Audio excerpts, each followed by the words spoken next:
저는 목사로서 소망이 있다면 저와 함께 신앙생활하는 분들이 주님 안에서 바른 길을 믿음 안에서 가고 또 그 하늘의 복을 이 땅에서 누려가면서 정말 이 땅에서 바른 하나님을 믿고 바른 길을 걸어가며 또 바른 소망으로 승리하는 그런 분들이 되는 게 저의 소망입니다. 다른 그 외에는 뭐 어떤 사이즈, 유명함 그런 것에는 저는 사실은 관심이 없습니다. 그럼에도 불구하고 제가 설교하다 보면 흥분해가지고 여러분들을 위로하는 일을 잘 못합니다. 그래서 부탁드리기는 그냥 하나님께서 저를 만나셔서 제가 고치려고는 하지만 안 고쳐질 때에 말씀 듣고 상처받지 마시고 스스로 이렇게 위로하시길 바랍니다. 아셨죠? 그래서 저는 어쨌든 이 짧은 시간 안에 전하기도 바빠가지고 내용만 전하다 보면 나도 조금 이렇게 좀 친절하고 상냥스럽게 이렇게 했으면 얼마나 좋았을까 하는 후회를 맨날 해요. 매주 하는데 또 설교 시작하면 흥분해서 내용 전하기도 바빠하기 때문에 이런 건 잘 못하니까 제 마음이 본심은 아니다.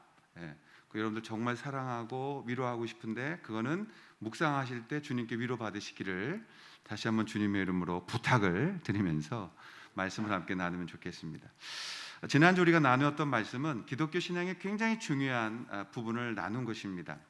기독교 신앙은 베드로전서 1장 12절에 있는 말씀처럼 우리가 계시로 알게 되어진, 그래서 기독교는 계시의 종교다라는 것을 말씀드렸습니다. 계시라는 단어는 아포칼리십스라는 명사예요. 그런데 그걸 동사로 말하면 아포칼립토가 됩니다. 그 뜻은 덮개를 덮었다 또는 덮개를 열었다, 이런 뜻입니다. 그래서 덮여있던 것을 개방하는 그런 단어가 아포칼립토라는 것입니다. 덮개를 제거했다. 그래서 우리를 보게 했다라는 것이죠. 그래서 우리의 기독교의 신앙은 내가 만들어가는 것이 아니라 불교처럼 스스로 깨달아갈 수 없는 것이며 우리 기독교는 하나님께서 허락하신 복음을 이해하고 그 이해된 선에서 우리가 순종하는 것이 바로 온전한 믿음이며 그것이 거룩이다라는 기독교의 정의를 내려드린 것입니다. 그럼 인간이 가진 이성은 뭐냐? 우리가 이성이 있지 않느냐? 그렇습니다. 우린 이성을 가지고 있습니다. 근데 이 이성의 기능은 뭐냐면 하나님이 주신 계시를 우리가 받는 거예요. 다시 말하면 극장에 가면 영사기가 있고 스크린이 있는 것처럼 영사기에서는 그 영화를 쏩니다. 그러면 스크린이 있어야 그걸 받는 거예요. 하나님이 계시를 우리에게 주실 때 하나님의 계시는 생명력이 있어서 우리 마음의 스크린에 이 계시가 올 때 우리는 그것을 이해하고 이해한 것에 하나님이 계심으로 순종하는 것, 그것을 우리의 신앙이다라고 말하는 것이죠. 그러므로 우리는 이성이 발달해야 되는 겁니다. 그래야 더 많은 하나님의 계시를 이해하고 순종하는 복을 누리게 되어져 있는 것이죠. 그래서 인간의 이성은 하나님의 계시를 받아내는 능력이지 계시를 만들어내는 능력이 아니므로 우리는 스스로 말씀을 깨달을 수 없으며 깨닫는 자도 없고 이해하는 자도 없고 사랑하는 자도 없다고 성경이 선포한 것처럼 우리는 스스로 말씀을 깨달을 수 없습니다. 말씀을 읽고 순종할 때 성령의 임재하심을 통하여 우리는 거기에 순종할 뿐이다라는 것을 강조하고 또 강조했던 것입니다. 그러므로 기독교가 불교처럼 인간의 득도, 도를 깨우치는 종교가 아닐진데 왜 우리 스스로 그렇게 자꾸 깨우다름이라는 단어로 우리 자신을 잘못되게 연습시키는지에 대한 안타까움으로 말씀을 드렸던 것입니다. 자, 초대교회 우리 믿음의 선배님들은 이런 깨달음의 신앙을 영지주의라고 불렀습니다. 이 영지주의는 율법주의와 더불어 가장 큰 초대교회의 무서운 이단이었고 교회를 어지럽게 만들었고 많은 사람의 신앙을 곁길로 빠지게 만들었던 우매한 길이었음을 볼 수 있습니다. 영지주의자들이 가졌던 사상이 뭐냐? 그들은 자기들끼리만 정해진 사람들 안에만 은밀한 비밀이 전승되어져 있다는 걸 갖고 있는 사람들이에요. 그래서 그 말씀을 드렸잖아요. 이 사람들은 시크릿 트래디션을 가지고 있다. 은밀하게 자기들만 알고 있는, 다른 사람은 모르는데 영적인 지식을 자기들만 가지고 있어서 자기들만 구원받는다라는 그런 교리를 가지고 있는 거예요. 오늘날 이단으로 넘어가는 모든 사상들이 다 이 영지주의적 영향에 빠져 있는 거죠. 그리고 우리 개신교는 어떤 걸 했느냐? 우리 크리스찬 예수교는 어떻게 신앙을 고백했느냐? 우리는 스크립처럴 트래디션을 하는 거예요. 말씀의 전승. 우리는 성경만 믿는 것입니다. 그러다가 로마가 카톨릭이 됐을 때, 로마 카톨릭으로 교회가 조금 이 본질에서 벗어나기 시작했을 때, 로마 카톨릭과 정교회는 7개의 성례전을 가지고 전승을 시작했던 거죠. 그래서 그들은 지금 말씀보다도 성례전이 위에요. 말씀보다도 교황이 위에요. 왜요? 그 교회가 말씀을 정경으로 선택했으니, 그러니 교황이 교회의 머리이므로 교황이 말씀보다 위에 서게 되어져 있는 잘못된 길을 접어든 것이죠. 그럼 우리가 이것을 알았다면 이제 우리는 영지주의적 비밀 전승을 가지고 깨달음으로 갈 것이 아니요, 하나님의 말씀을 펴고 글자를 읽고 그 글자를 읽을 때 임재하시는 주님의 은혜 가운데서 우리가 그 감사를 받고 그대로 순종해 살아내는 것이 기독교의 신앙이다라는 것을 우리는 놓쳐서는 안 된다라는 것입니다. 그러면 오늘은 신앙은 은혜의 복음을 이해하면 우리가 어떤 일이 벌어지느냐? 잘못된 신앙을 가지고 있으면 잘못된 열매를 맺는 거예요. 그런데 우리가 은혜의 복음, 은혜의 신앙을 가지고 있으면 우리는 어떠한 대답을 얻을 수 있느냐? 오늘 본문을 통해 그것을 배우려고 하는 것입니다. 오늘 본문은 예수를 믿는다는 이유 때문에 고통받는 분들에게 베드로라는 참 출발은 엉터리 같은 사도였으나 그가 성령님 임재하셔서 성령 받고 그리고 교회 지도자로 성숙해졌을 때 어떻게 하나님 앞에 쓰임받는 인생이 되어졌는가에 대한 그 부분을 나타내면서 그 노사도였던 베드로가 흩어져 있는 크리스찬들에게 어떤 위로를 주고 있는지를 우리는 배워야 되는 것입니다. 그래서 우리 그리스도인들은 고통이 왔을 때 그 고통이 빨리 사라지기를 위해 기도하는 게 아니라 그 고통의 뜻을 이해하고 그 고통을 정복하고 그것으로 인하여 우리의 약점이 회복되고 그것으로 인하여 그 속에서 사명이 일어나고 그것으로 하나님 앞에 나아가 승리하는 정복자들 그리고 다스리는 자들의 인생을 살게 되어져 있다는 것을 보여주고 있는 것입니다. 오늘 베드로는 예수님 때문에 고통받고 예수님 때문에 가족을 버리고 또 예수님 때문에 자신의 집을 버리고 떠나야 했던 흩어져 있는 나그네 같은 그리스도인들에게 이 말씀을 하고 있는 거죠. 그리고 그 말씀이 문자화되어 우리에게 왔을 때 우리는 그것을 동일한 베드로를 통해 주신 성경으로 받고 있는 것입니다. 이 흩어진 고통의 사람들 중에서 잘 살고 있었던 사람들도 많이 있었을 거예요. 그런데 이렇게 고향을 떠나서 도망치는 죄인 같은 삶을 살게 되어졌다라는 것입니다. 그들은 왜 이렇게 도망치는 죄인 같은 고통을 겪어야 했을까요? 우리의 삶에 오늘날 고난이 닥쳐왔을 때 우리 크리스천들은 이곳에서 이 말씀 속에서 이 상황 속에서 무엇을 배워야 되냐 이 말이에요. 오늘 2000년 전에 신앙 때문에 세상 사람들에게 핍박받고 고향 떠나 싸우던 그 크리스천들에게 베드로는 무엇을 가르치고 계시는 것일까요? 정답은 13절입니다. 13절에 오늘 읽어주신 본문에 보면 그러므로 너희 마음의 허리를 동이고 근신하여 예수 그리스도께서 나타나실 때 너희에게 가져다 주실 은혜를 온전히 바랄지어다라고 말씀하고 있는 거죠. 그럼 이 본문을 좀 더 풀어서 우리가 마음의 허리를 동이고 해야 되는 것과 하지 말아야 되는 것을 오늘 우리가 배우려고 하는 것입니다. 우리가 마음의 허리를 동이고 해야 하는 것은 무엇일까요? 첫 번째로 그것은 첫 번째 조상의 헛된 행실을 따르지 말아야 된다는 거예요. 오늘 자 본문 18절과 19절인데요. 우리 한번 같이 읽겠습니다. 시작. 너희가 알거니와 대속함을 받은 것은 은이나 금같이 없어질 것으로 된 것이 아니요 오직 흠없고 점없는 어린 양 같은 그리스도의 보배로운 피로 된 것이니라. 이게 개정판은 이렇게 조상이 물려준 헛된 행실이라고 번역을 했고요. 전에 있던 개역 한글에는 조상의 유전한 망령된 행실이라고 그랬어요. 망령된 행실. 이게 더 사실은 더 이 본문에 더 이렇게 강한 그 느낌을 줍니다. 우리가 조상이 물려준 망령된 행실, 조상의 유전, 그 유전된 망령된 행실, 이것을 우리가 따르지 않아야 된다라고 말씀하고 있는 것입니다. 이스라엘 백성들의 조상이 남긴 망령된 행실은 그럼 무엇일까요? 그것은 헛된이라는, 망령된이라는 표현의 헬라어는 마타이아스라는 단어예요. 마타이아스. 이게 무슨 뜻이냐? 우상 숭배를 할 때 썼던 단어가 마타이아스라는 단어예요.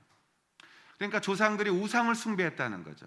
이방인들이 우상을 숭배해서 예수 믿기 전 베드로의 서신을 받고 있는 그들이 너희들 조상이 어떻게 살았는지 알지? 이방인들은 전부 다 우상 섬겼었잖아.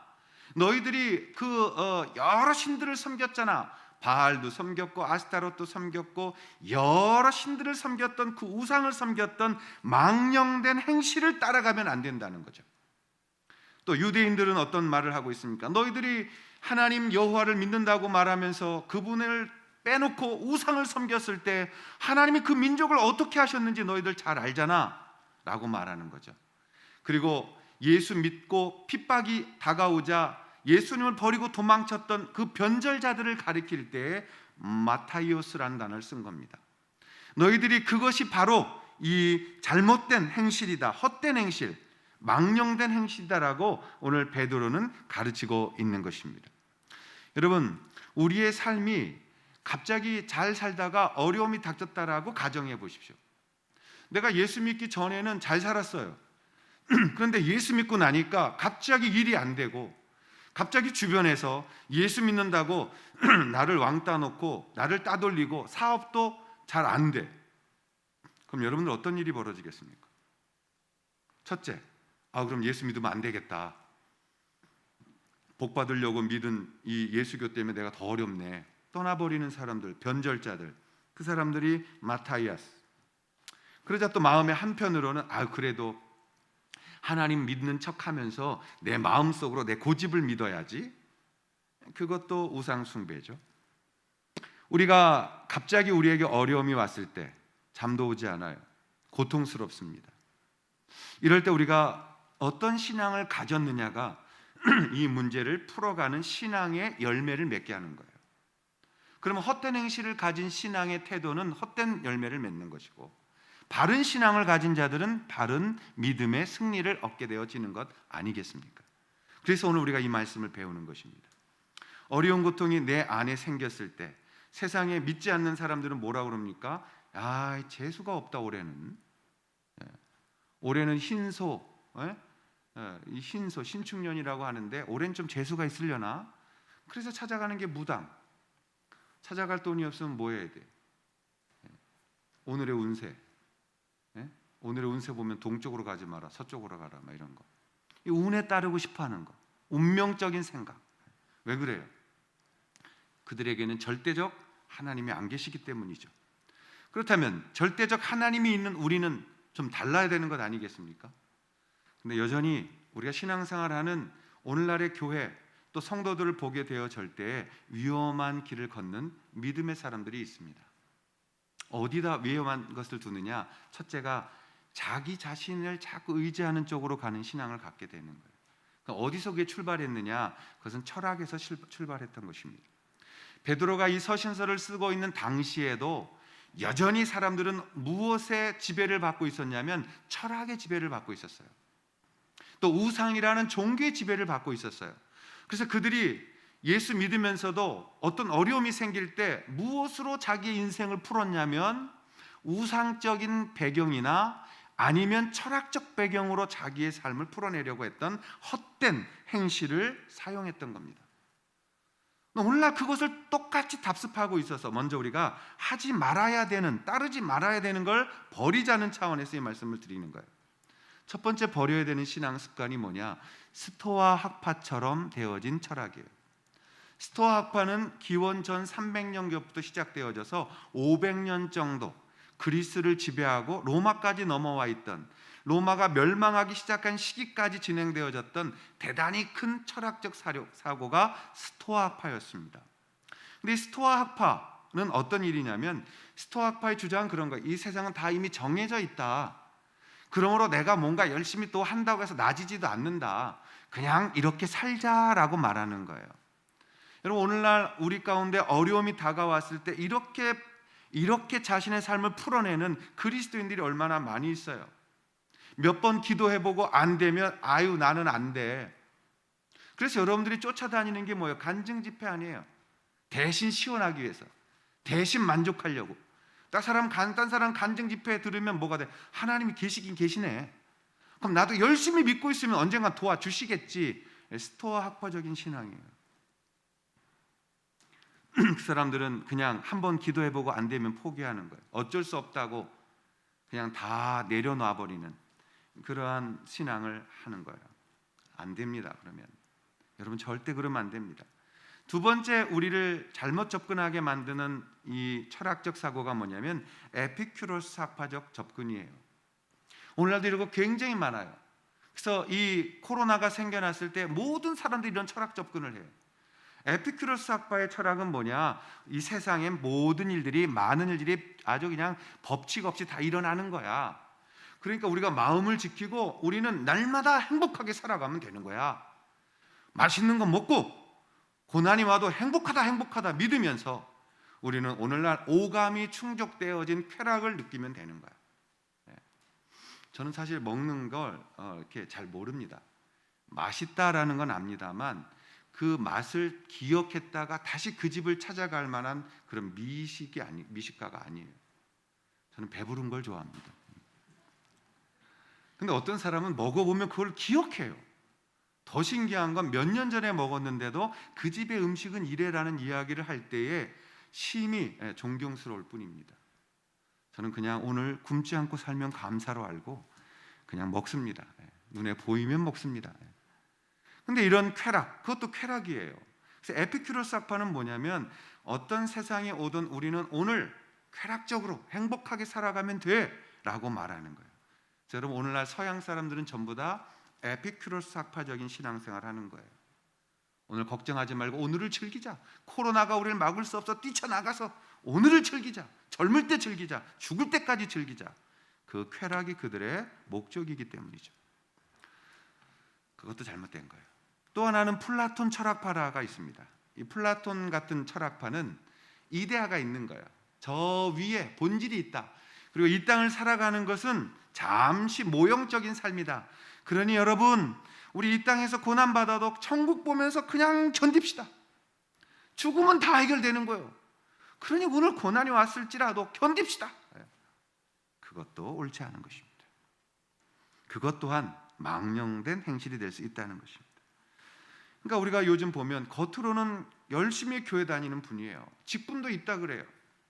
근데 그분이 어떤 것을 판단하고 어떤 것을 결정하고 행동하는 걸 보면 하나님을 전혀 건강하게 믿고 있지 못하는 그런 신앙생활을 하고 있다라는 거죠. 자, 그렇다면 우리가 건강해야 되는 신앙은 어떤 것이냐? 기독교적 신앙은 무엇이냐라는 것입니다. 헛된 행실을 버리고 우리가 정말 기독교적 신앙 고백하려면 어떻게 해야 되느냐? 그것은 오늘 내게 고난이 와요. 그럼 이 고난이 빨리 바뀌어달라고, 환경이 바뀌어달라고 기도를 먼저 하시면 안 된다 이 말이에요. 환경이 먼저 바뀌게 해달라고 기도하는 게 아니라 첫째, 하나님이 고난이 왜 제게 와야만 됩니까? 라는 것을 물어야 되는 게 첫 번째예요. 하나님이 고난이 왜 내게 왔을까요? 근데 여러분 그 고난을 묵상해 보면 내가 제일 좋아하는 것이거나 아니면 제일 못하는 거예요. 내게 제일 약한 것, 그게 고난으로 온다 이 말이에요. 그 고난이 왔기 때문에 그 고난을 통하여 내가 그것을 이겨내고 성숙한 자로 하나님 앞에 서도록 주님이 그것을 변질된, 바뀌어진, 포장되어져 있는 고난이라는 선물로 우리 가운데 주시는 겁니다. 그래서 우리가 고난이 왔을 때 우리는 제일 먼저 할 게 뭐냐? 하나님 앞에 물어야 되는 거예요. 하나님 앞에 엎드려야 되는 거라고요. 그것도 기도 이전에. 그래서 이 시대가 다시 회복되어져야 되는 신앙은 뭐냐? 하박국 같은 신앙을 회복해야 합니다. 하박국이 하나님 앞에서 여러 말씀을 했더니 하나님께서 맞아 1장에 보면 그렇게 할 거야. 저 못된 사람들 다 심판할 거야. 저런 유대인들 못돼서 나를 우상으로 섬기고 말씀 버리고 선지자들 죽이고 있는 저 모든 못된 이스라엘 백성 남유다 내가 가만 안 둘 거야. 그런데 그 심판을 누굴 통해서 할 거냐면 바벨론 갈대아인들을 통해서 할 거야. 그랬더니 하박국이 놀라는 거예요. 무슨 말씀하세요 지금? 아무리 우리 유대인들이 잘못했다고 한들 이방인들을 통해서 우리를 심판하신다고요? 그게 말이 돼요, 하나님? 말이 안 되는 거예요. 그리고선 이렇게 말해요. 이 대답에, 내 말에 하나님께서 어떻게 대답하실지 2장 1절에 보면 내가 광나루에 올라가서 지켜보리라. 하나님이 어떻게 말씀하시는지 내가 들으리라 라는 거예요. 물론 의도는 잘못되었습니다만 오늘 우리가 회복해야 되는 신앙이 뭐냐? 하나님 앞에 듣기를 먼저 해야 되는 거예요. 하나님, 왜 이 고난이 내게 찾아왔을까요? 하나님, 왜 이 어려움이 제게 찾아왔을까요? 물어야 돼요. 하나님 앞에 질문 던져야 돼요.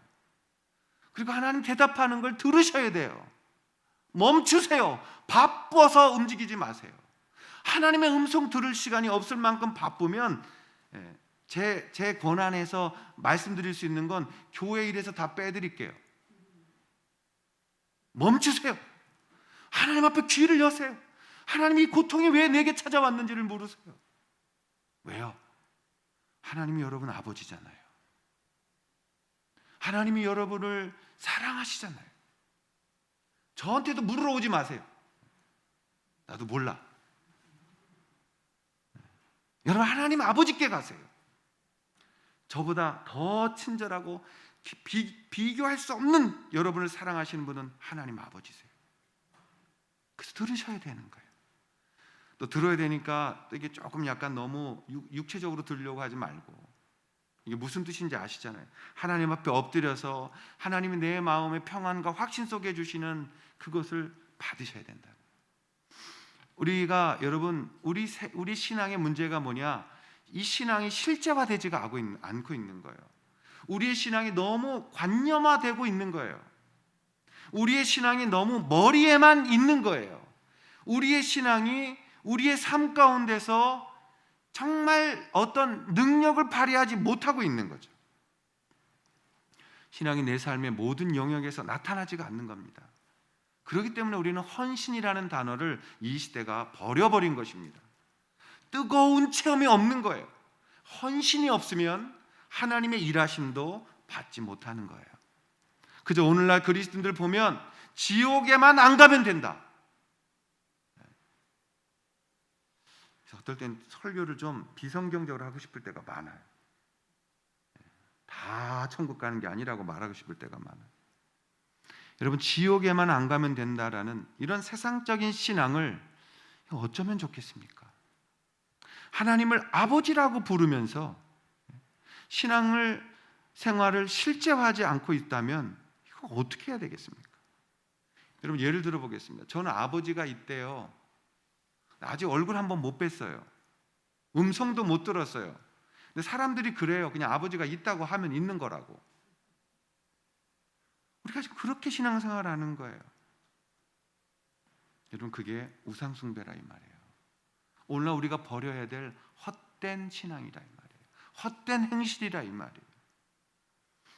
우리가 어떻게 해야 합니까?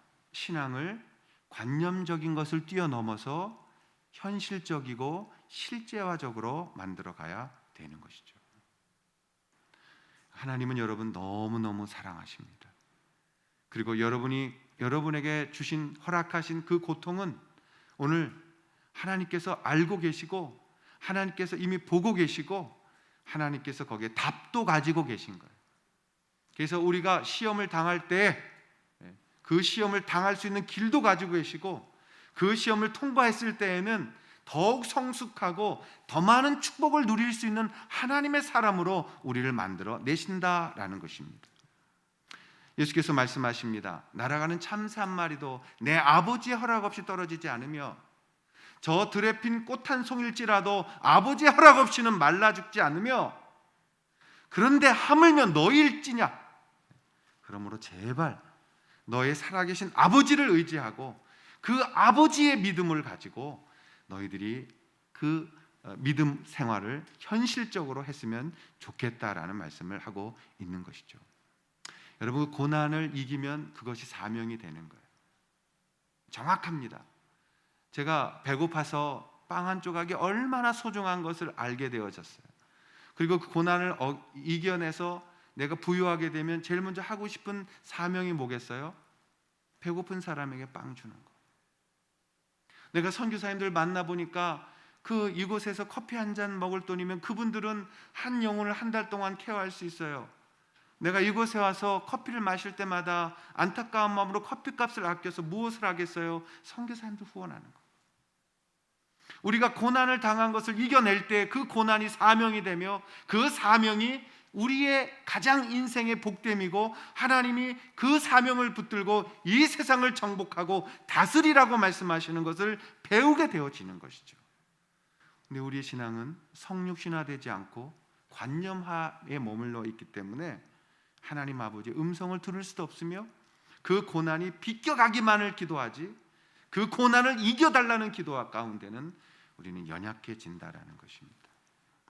그러므로 사랑하시는 여러분, 관념화적인 신앙을 벗어나셔서 우리가 하나님이 어떤 분인지를 알고 그 하나님 앞에 바른 신앙생활을 하게 되어져야 될 줄로 믿습니다. 그렇다면 두 번째, 우리가 마음의 허리를 동이고 해야 되는 건 뭐냐? 그것은 진리에 대한 순종하는 자가 되어야 된다는 거예요. 진리에 순종하는 자가 되어야 한다. 자, 22절 말씀인데요. 한번 같이 읽겠습니다. 시작. 너희가 진리를 순종함으로 너희의 영혼을 깨끗하게 하여 사랑하기에 이르렀으니 마음으로 뜨겁게 서로 사랑하라. 진리는 순종을 낳을 것입니다. 거꾸로 순종은 진리의 결과인 것입니다. 이것은 뗄 수 없는 거예요. 진리는 순종으로 갑니다. 순종은 진리를 낳은 결과를 갖습니다. 우리의 신앙이 정말 진리에 있다면 우리는 주님의 말씀에 순종하는 삶을 살고 있는 것입니다. 그렇다면 우리는 오늘을 무엇을 해야 되느냐라는 것을 이젠 물어야 되는 것입니다. 여러분, 우리가 하나님 앞에서 진리에 순종하는 자, 진리. 그렇다면 전제는 뭐냐? 진리가 무엇인지를 배워야 되는 거예요. 우리가 진리를 배우지 않고서는 그 진리에 순종할 수가 없는 것입니다. 그러므로 우리가 성경 읽고 성경 배우고 말씀 배우는 자리에 서야 되는 것입니다. 오늘 우리가 진리의 순종을 너무 큰 것으로 바라보지 마시고 이렇게 단순하게 시작하기를 원합니다. 진리의 순종은 하나님 아버지의 이름을 부르는 것으로부터 시작하는 거예요. 여러분, 고난이 왔을 때, 어려웠을 때, 고통받을 때 제일 먼저 해야 될 게 뭐냐? 하나님 앞에 와서 묻는 거예요. 하나님, 하나님. 그 이름 부르는 거예요. 어느 할아버지가 병원에 계셨는데 꼭 3시만 되면 병원에 있는 그 예배당에 가서 기도를 하신대요. 그래서 그곳에 목사님이 물었답니다.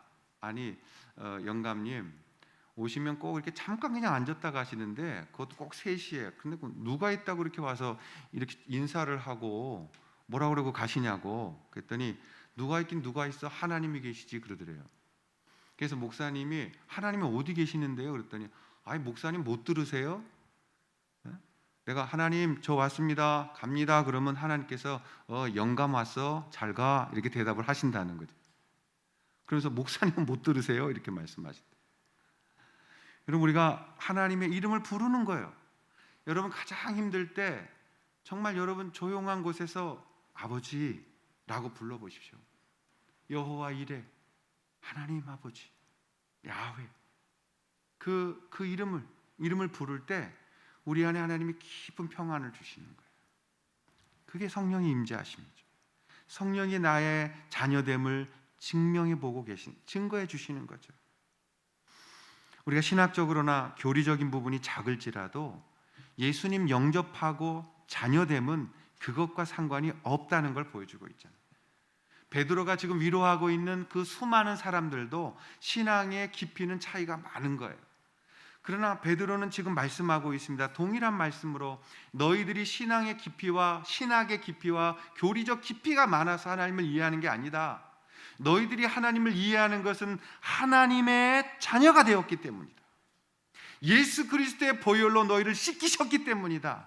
너희가 이제는 죄에 대하여 자유로운 나의 자녀, 하나님의 자녀가 되었기 때문이다라는 것을 말씀하고 있는 거죠. 사랑하신 여러분, 하나님을 인격적으로 사랑하셔야 됩니다. 그 인격적으로 주님을 사랑하기 위하여 오늘 우리는 말씀을 배우는 자리로 나아가는 것입니다.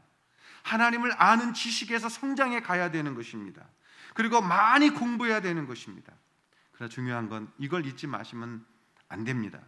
여러분, 우리가 신학을 많이 알고 교리를 많이 공부하고 진리를 많이 아는 것에 비례해서 신앙이 좋아지는 것은 아닌 것입니다. 만약에 신학을 깊이 알면 하나님을 더 사랑하게 되는 것일 수는 있으나 그것이 비례적으로 가지는 않습니다. 왜냐하면 신학의 대가였던 사탄은 하나님을 대항했기 때문에 그런 것입니다. 그러므로 신학의 깊이와 하나님의 사랑은 가장 중요한 전제를 가지고 있습니다. 그것이 바로 예수 그리스도를 통한 바른 신앙의 고백이 시작되어져야 된다는 것입니다. 사랑하시는 여러분, 신학을, 교리를 진실로 계시의 영역에서 받으셔야 돼요. 여러분이 호기심에서 공부하는 것, 그것에 머무르시면 안 되는 거예요. 저는 솔직히 제가 설교하면서 제일 두려운 게 뭐냐, 설교하고 은혜로운 말 쏟아놓고 내려와서 하나님 앞에 살지 못하는 것, 그럼 버림받은 거예요. 그게 제일 무서운 거예요. 하나님 앞에 말씀 전하고 나와서 내가 그것을 살아내지 않을 때 나는 하나님 앞에 버림받은 거라고요.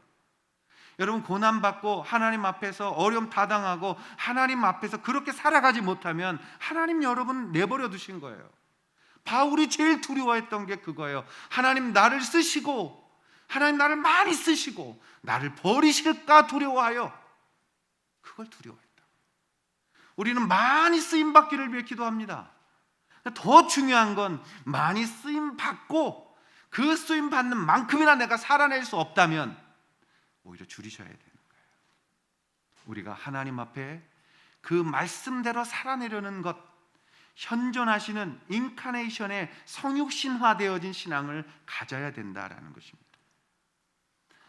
오늘 베드로는 19절에 오직 흠없고 점없는 어린 양 같은 그리스도의 보배로운 피로 한 것이라고 말씀하고 있습니다. 우리는 이 영역에서 분명하게 아멘이라는 것을 내어놓을 수 있는 믿음의 고백이 있어야 된다는 것입니다. 순종의 신앙은 신앙을 현실로 바꿔내는 거예요. 다시 말씀드릴게요. 우리가 순종할 때 이 싸움은 현실화되어지는 거예요. 여러분들이 관념화로 바꿔버리면 피해갈 수 있어요. 외면해버릴 수 있어요. 그러나 여러분, 그건 신앙이 아니에요. 하나님은 때로는 우리가 고통받기를 원하세요. 왜요? 그 고통을 통해서 우리의 신앙이 성육신화되어지기 때문이죠. 그러면 신앙이 우리 안에 녹아지지 않으면 아무리 많은 말을 떠들어도 아무 의미가 없는 거예요. 하나님이 버린 거예요. 그걸 우린 두려워해야 되는 거라고. 신앙은 믿음의 감동으로 끝나서는 안 되는 겁니다. 삶의 자리로 가서 성육신화를 만들어내야 되는 겁니다.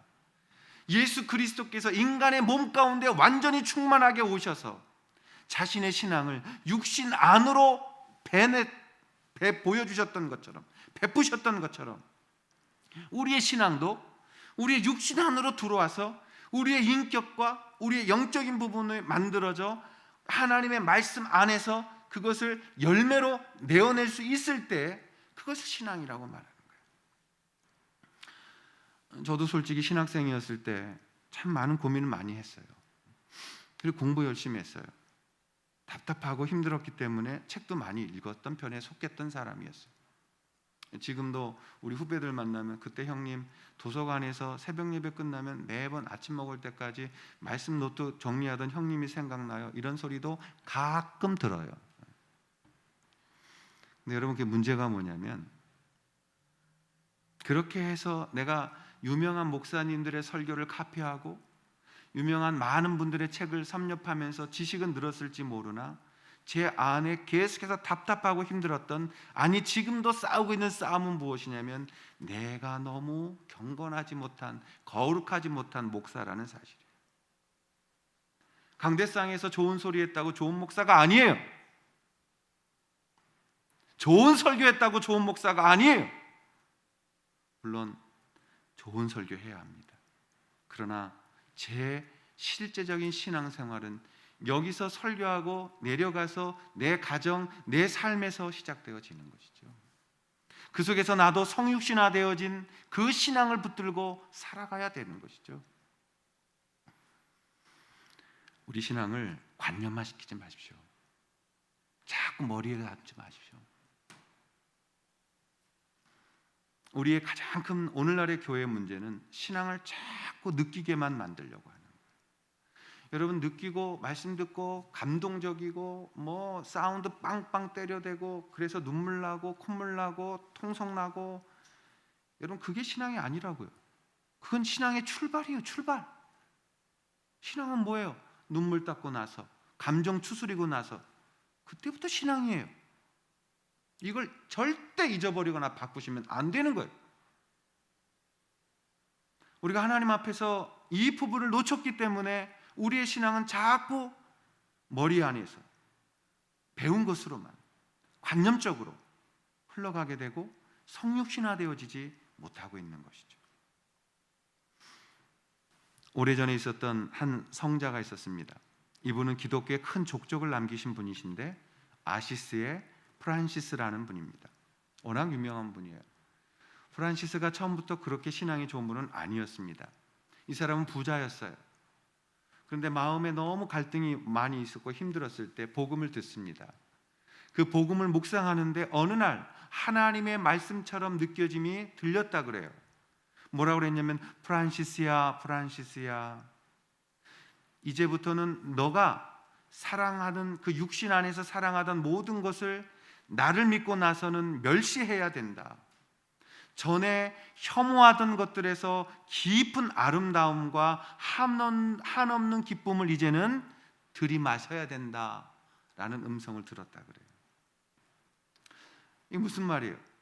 너가 옛날에는 네가 사랑했던 것들을 이젠 혐오해야 되고, 네가 혐오했던 것들을 이젠 사랑해야 된다라는 예수 그리스도를 구주로 영접하는 가장 결정적 신앙의 결단에 대해서 주님이 도전하신 것이겠죠. 이 음성을 듣고 프란시스는 이 말씀 앞에 무섭게 순종했다고 말합니다. 그래서 프란시스는 이제 예수님을 마음으로 영접하고 말을 타고 동네를 나오고 있었는데 갑자기 그동안 자신이 가장 경멸했던 대상을 보았다 그래요. 그게 누구였냐면 나환자, 문둥병자였습니다. 프란시스는 문둥병 환자를 가장 경멸했어요. 세상에 정말 죄 많은 사람, 그리고 정말 더럽고 정말 추한 사람으로 혐오했던 그 문둥병 환자를 보게 되어진 것입니다. 갑자기 프란시스는 큰 도전을 받았고 그 말에서 내렸습니다. 그리고 그 나환자 앞에 무릎을 꿇었다 그래요. 그리고 그 자기가 가장 혐오하고 가장 더럽게 생각했던 그 나병 환자의 손에 입을 맞췄다 그래요. 그리고 그에게 많은 돈을 주었다고 합니다. 그러자 나병 환자가 깜짝 놀라서 힘들어하더래요. 그런데 그러고 나니까 하늘로부터 더 큰 은혜가 이 프란시스에게 임했다 그래요. 그것을 참을 수 없을 만큼 강력한 하나님의 도전이어서 프란시스는 말을 타고 어디로 갔냐면 근처에 있는 나환자촌으로 들어갔답니다. 그리고 그들 앞에 가서 무릎을 꿇고 그렇게 말했대요. 나는 그리스도인이 되었고 이제 나는 그 주님의 사랑대로 살기를 원합니다. 그리고 자신이 가지고 있던 모든 돈을 그들에게 나누어 주고 그 한 사람 한 사람 발 앞에 엎드려 그들에게 입 맞추고 나병 환자들의 핏기 없이 허옇고 뭉그러진 그들의 감촉을 느끼고 나서야 그는 진정한 예수 그리스도의 마음을 이해할 수 있었다라고 합니다. 프란시스의 신앙은 성육신화되어진 것이죠. 이제 그의 믿음은 가마를 주는 것에 멈추지 않고 그를 변화시키는 믿음으로 나아갈 수 있었다라는 것입니다. 저는 오늘날의 교회의 가장 큰 신앙의 문제, 바로 이 신앙의 성육신화가 되지 못하고 있는 것이라고 생각해요. 그래서 우리는 신앙생활 따로 하고 세상은 세상대로 즐기게 되는 이중적인 모습에서 벗어나오지 못하는 것이죠. 늘 예수께서 제자들에게 그 잠들어 있는 그 모습을 보면서 하셨던 말씀만 위안으로 삼아요. 너희가 마음은 원이로되 육신이 연약하구나. 언제까지 이 소리를 들어야 되겠습니까? 저는 기도하고 있습니다. 우리 교회와 또 제가 기독교인들답게, 프로테스탄트답게 거짓된 것에 대하여 매일 저항하고 불신앙적인 것에 대하여 매일 맞서 싸우며, 그리고 개혁자들답게 매일매일 우리 안에 있는 것들을 개혁화시켜 나가는 삶을 포기하지 말아야 된다고 말입니다. 1451년부터 1520년 사이 오스만 터키, 이슬람이 엄청나게 확장했습니다. 그 확장으로 인하여 유럽 일대가 다 떨었다 그래요. 그때 독일에서는 마틴 루터가 이제 어쩔 수 없는 종교 개혁을 시작해야 될 때가 되어졌습니다. 마틴 루터는 그 당시 가장 크게 두려워 떨고 있었던 게 있는데 서쪽에 있던 바로 로마 캐톨릭 교황이었어요. 그것은 잘못된 것이다. 교황은 이 시대에 잘못된 것이다라고 루터는 생각하고 그 교황 제도에 대하여 그리고 이 로마 캐톨릭이 얼마나 부패했는지에 대하여 두려움으로 하나님의 심판이 임할 거라고 생각했어요. 그것을 요한계시록에 나오는 음녀라고 믿고 있었어요. 그런데 갑자기 동쪽에서 서쪽으로 쳐들어오는 이슬람교가 너무 센 거예요. 그들이 오스트리아 빈 앞에까지 왔어요. 이제는 이슬람화가 유럽까지 전역으로 다 될 거라고 생각했어요. 그때 마틴 루터가 읽고 있던 성경 다니엘서와 요한계시록을 읽으면서 하나님의 심판이 이슬람으로부터 오는구나라고 루터는 생각하게 됩니다. 그리고 루터는 아주 심각하게 내가 기독교인으로서 이슬람의 포로로 끌려가게 되어졌구나까지 생각하고 포로로 끌려갔을 때 무엇을 해야 되는지를 고민하게 되어진 거죠. 프란시스 나이첼 리라는 교수가 쓴 이슬람과 교황주의에 대한 루터의 견해라는 자료가 있습니다. 이 자료를 보면 루터가 얼마나 많이 염려하고 걱정스러워하면서 이 부분에 대안을 찾으려고 노력했는지를 잘 보여주고 있어요. 루터가 왜 종교개혁을 서둘렀냐면요, 우리 자손들이 이슬람에게 포로로 끌려갈 것이다. 예레미야에 있는 것처럼 잠깐 끌려갔다 오는 것이 아니라 그들이 어쩌면 그곳에서 수십 년 동안 종으로 이슬람 앞에서 살아가야 될지 모른다. 그때 우리는 무엇을 해야 되는가? 루터는 이렇게 결정했어요. 내가 올바른 신앙관 가르쳐야 되겠다. 올바른 종교관 가르쳐야 되겠다. 올바른 교회 간의 역사의식을 그들에게 심어주어야 되겠다. 그래서 그때부터 디다케 말씀 가르친 거예요. 한시가 급하다. 왼쪽에서부터는 로마의 캐톨릭의 그 음녀가 다가오고 있고 오른쪽 동쪽으로부터는 이슬람이 이 전 유럽을 치려고 오고 있다. 한시가 급하다. 그리고 교회에서 무엇을 시작했냐면 성경 공부를 시작한 거예요. 말씀 교육, 신앙의 고백적 고교육, 그때 고백서들이 많이 나옵니다. 놀랍게도 그 고난, 걱정, 근심을 마주하고 하나님 앞에 루터가 정면으로 나아가서 대적했을 때 기적이 일어나죠. 갑자기 빈 앞에 수많게 모여있던 이 오스만 이 무슬림들이 갑자기 이른 아침에 이상한 소리를 듣고 성경에 있는 대로 다 도망을 쳐버려요. 역사가들은 이게 무슨 일인지 아직도 모른다고 그래요. 그래서 많은 학자들은 이렇게 말합니다. 그때 당시 유럽에 있던 많은 지방의 토우들이 이 이슬람이 오면 자기들도 죽게 됐으므로 군대를 일으켜서 많은 군대들이 동원되어 왔을 때 이 오스만 투르크의 이 이슬람이 그 소리를 듣고 겁을 먹고 다 도망쳤다라고만 풀어있지 어떤 대답도 없어요. 그러나 여러분, 우린 잘 알잖아요. 구약에서 이 하나님의 백성들이 어떤 기적적인 하나님의 은혜로 살아남았는지를. 저는 이렇게 믿습니다. 남들은 믿든지 말든지. 하나님이 그 이슬람들의 귀에 두려움을 심으시고 말발굽 소리를 듣고 그들은 수많은 크리스찬들이 동원되어져서 자기들을 치러 오는 줄 알고 혼비백산 그 새벽에 도망친 거죠. 다른 이유가 없어요. 언제 이런 일이 벌어졌어요? 루터가 바른 역사의식과 성경 가르치고 고백서 가르치고 하나님 말씀으로 훈련시키셨을 때. 기적은 그냥 우리가 놀고 있을 때 오는 것이 아니에요. 기적은 우리가 그냥 다 퍼져서 게을르고 아무것도 안 할 때 오는 게 아니에요. 지금 우리 앞에 닥친 코로나는 오히려 종교개혁의 기회라고 믿습니다.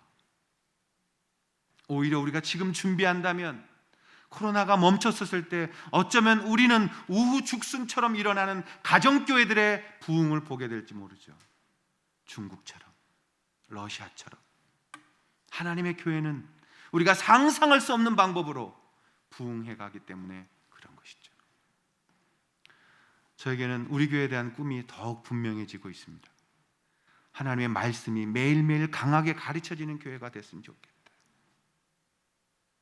성도들 많은 것 원하지 않아요. 제가 신방 갈 일이 많아지기 때문에. 그냥 정말 말씀 가르치는 분들 와서 여기가 마르고 닳도록 쓰셨으면 좋겠다. 많은 분들이 기도하러 오셔서 기도하셨으면 좋겠다. 하나님 뜻이 무엇인지를 우리 지도자들과 기도하고 있습니다. 하나님 어떻게 우리를 사용하실지를 그분께 묻고 말씀하시면 어떤 것이든 순종하려고 우리는 기도하고 있습니다. 하나님 앞에 여러분 성육신하는 신앙 가지십시오. 그래야 22절에 있는 말씀 우리 한번 같이 읽겠습니다. 22절 시작. 너희가 진리를 순종함으로 너희 영혼을 깨끗하게 하여 거짓이 없이 형제를 사랑하기에 이르렀으니 마음으로 뜨겁게 서로 사랑하라. 사랑하신 여러분, 프란시스는 문둥병의 손에 키스했어요. 저기 수원중앙교회의 우리 김 목사님, 김장한 목사님은 저에게 그렇게 얘기하셨어요. 저 목사, 만약에 내 앞에 지금 문둥병자가 있어. 발이 골마 썩어 들어가서 고름이 차 있어. 근데 그 사람이 말해, 이 발 당신 입으로 빨아서 고름 빨아주면 예수 믿겠다 그러면 나 지체 없이 무릎 꿇고 그 사람 고름 빨 거야. 나는 그 얘기 듣는데 벌써 비유가 상해가지고. 우리 지방에 박상환 목사님이라고 있습니다. 20대 교회 개척해서 정말 힘을 다해 애써서 지금 몸이 많이 망가져 계신데 그분이 그 얘기했어요. 저 목사, 내가 신방 갔는데 이 고름 썩어서 그 통조림 깡통에다 이만큼 고름 받아놨더라고, 침 뱉고. 근데 그 사람이 나한테 놀리는 거야. 나 예수 믿을 테니까 이거 한 모금 먹으라고. 저는 듣기만 해도 벌써 옥 하고 넘어오는데 그분이 그걸 들어서 입에 갖다 댔대요. 그런 신앙이 신앙인 거죠. 참 우리가 하나님 앞에 정말 진리를 열심히 배우고 그 배운 진리를 가지고 프란시스가 살아있는 신앙을 고백했던 거죠.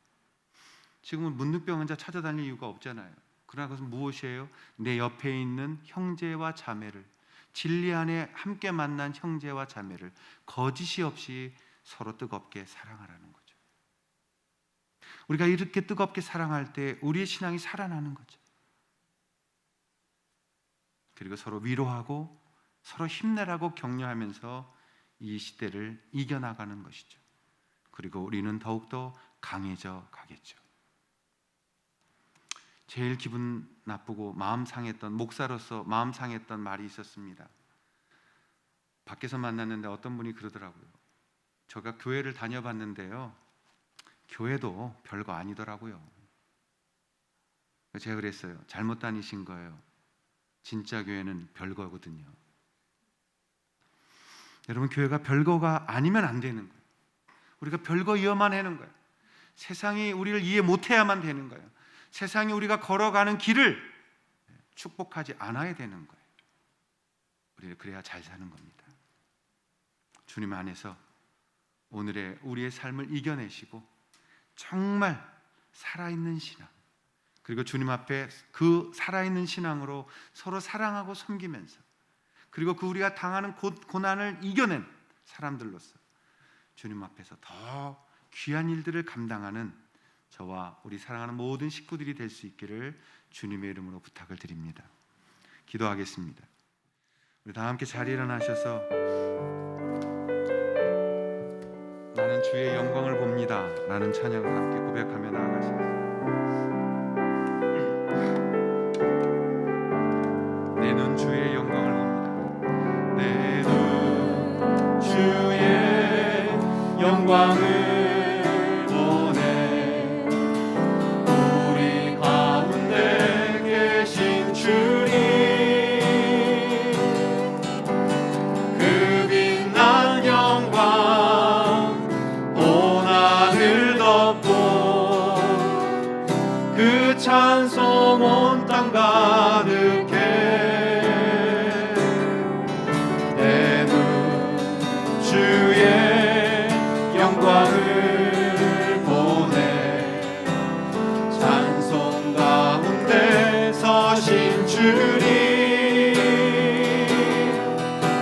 주님의 얼굴을 온 세상 향하네. 권능의 말을 드셨네. 주의 영광 이곳에 가득해. 우린 선해 주님과 함께 찬양하며 우리는 전진하리. 모든 열방 주 볼 때까지. 하늘 아버지 우리 새롭게 하사 열방 중에서 주를 섬기게 하소서. 모든 나라 일어나 찬송 부르며 영광의 주님을 보게 하소서. 주의 영광 이곳에 가득해. 아멘. 우린 선해 주님과 함께 찬양하며 우리는 전진하리. 모든 열방 주 볼 때까지. 이제는 우리를 구원하시고 이 땅에 하나님의 자녀 삼기 위하여 십자가에 죽으신 예수 그리스도의 은혜와 동시에 그 예수님 이 땅에 보내셔서 피 흘려 죽기까지 우리를 사랑하시고 자녀 삼으신 하나님 아버지의 크신 사랑하심과 지금도 우리와 함께 하시며 주의 말씀 전해주시고 일어서게 하시고 승리하게 하시고 기도하게 하시고 또 그리고 주의 뜻대로 걸어가도록 우리와 동행하여 주시는 성령님의 내주하심이 오늘 어머님을 이제 떠나보내고 슬퍼하는 임종열 집사님 가정들 머리 위에, 그리고 또 어머님을 장사하고 있는 우리 김금란 권사님들 가정 머리 위에, 또 모든 사랑하는 식구들 그 머리 위에 영원토록 함께하여 주시기를 간절히 축원하옵나이다. 아멘.